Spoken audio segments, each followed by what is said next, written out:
Serum and toner. Nindot ni siya guys kung naa kay mga dark areas like sa singit, like sa underarm, and pwede sad sa naong guys, kung naa kay mga acne marks, nindot ni siya gamiton.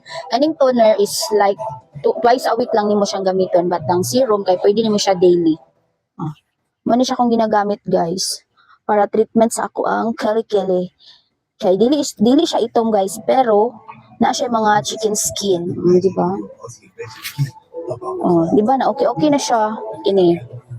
Daily na ko siya gigamit ang serum, but kani is twice a week lang.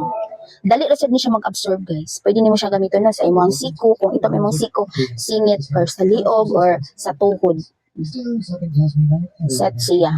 This is serum, 5% niacinamide and hyaluronic acid. Yan kani siya is glycolic acid, mong dili siya pwede i-daily.